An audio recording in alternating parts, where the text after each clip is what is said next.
Hi friends, please subscribe to Amravati Media and press the bell icon for more latest updates. Krishna జిల్లాకు వంగవీటి రంగా పేరు చంద్రబాబుకు ఇష్టమేనా?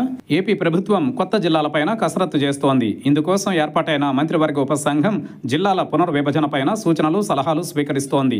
ఇప్పటికే పలువురు నుంచి కేబినెట్ సబ్ కమిటీకి పలు ప్రతిపాదనలు అందాయి. కాగా 6 కొత్త జిల్లాలపైన నిర్ణయానికి వచ్చినట్లు తెలుస్తోంది. మండలాలపైన కసరత్తు జరుగుతోంది. ఎన్నికల సమయంలో కొత్త జిల్లాలపైన ఇచ్చిన హామీలను పరిగణలోనికి తీసుకున్నారు. ఇదే సమయంలో జిల్లాల పేర్లపైన పలు ప్రతిపాదనలు ప్రభుత్వానికి అందాయి. ఏపీలో ప్రస్తుతం ఉన్న 26 జిల్లాలు 32కు పెరగనున్నాయి. కొత్త జిల్లాలపైన మంత్రివర్గ ఉపసంఘం సమావేశాలు కొనసాగుతున్నాయి. ప్రజాప్రతినిధులు, ప్రజలు, మేధావుల నుంచి జిల్లాల పునర్విభజనకు సంబంధించిన అంశాలపై వినతులు స్వీకరిస్తున్నారు. వాటిని పరిశీలించి ప్రభుత్వానికి నివేదిక ఇవ్వనున్నారు. రాష్ట్రంలో 6 కొత్త జిల్లాలు ఏర్పడనున్నాయి. ప్రతిపాదిత కొత్త జిల్లాలుగా పలాస, అమరావతి, మార్కాపురం, గూడూరు, మదనపల్లె, రాజంపేట, పోలవరం మారనున్నట్లు తెలిసింది. ఇందులో 1-2 స్థానాలలో మార్పులు చేర్పులు ఉండే అవకాశం ఉంది. అదేవిధంగా జిల్లాల సరిహద్దులు, పేర్లు మార్పుపైన సూచనలు స్వీకరిస్తున్నారు. ప్రస్తుతం పలు జిల్లాలకు ప్రముఖుల పేర్లు పెట్టాలనే ప్రతిపాదనలు అందుతున్నాయి. అందులో భాగంగా కృష్ణా జిల్లాకు వంగవీటి రంగా పేరు పెట్టాలనే ప్రతిపాదన తెర మీదకు వచ్చింది. ఇప్పటికే ఎన్టీఆర్ జిల్లా ఏర్పాటైంది.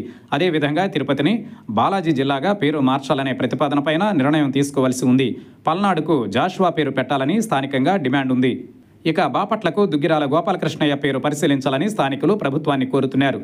పేర్లు మార్పు విషయంలో ప్రతిపాదనలపైన అందరి అభిప్రాయాలను పరిగణలోనికి తీసుకుని మంత్రివర్గ ఉపసంఘం ప్రభుత్వానికి సిఫార్సు చేయనుంది. గత వైసీపీ పాలనలో కొన్ని జిల్లాల పేర్లు, రెవెన్యూ డివిజన్ల ఏర్పాటు, మండలాల విలీనంతో పాటు భౌగోళిక అంశాల ఎంపిక ప్రక్రియ లోపభూయిష్టంగా జరిగిందని కూటమి ప్రభుత్వం పలు సందర్భాలలో విమర్శించింది. తాము అధికారంలోకి వస్తే లోపాలను సరిచేస్తామని సీఎం చంద్రబాబు ఎన్నికల పర్యటనల్లో హామీ ఇచ్చారు. అందుకు అనుగుణంగానే మంత్రివర్గ ఉపసంఘాన్ని నియమించారు.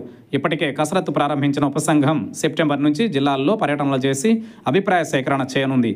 ఆ తరువాత ప్రభుత్వానికి నివేదిక ఇవ్వనుంది. పునర్విభజనలో భాగంగా కొన్ని జిల్లాల కేంద్రాల మార్పు, రెవెన్యూ డివిజన్ల సర్దుబాట్లు ఉండే అవకాశం ఉంది.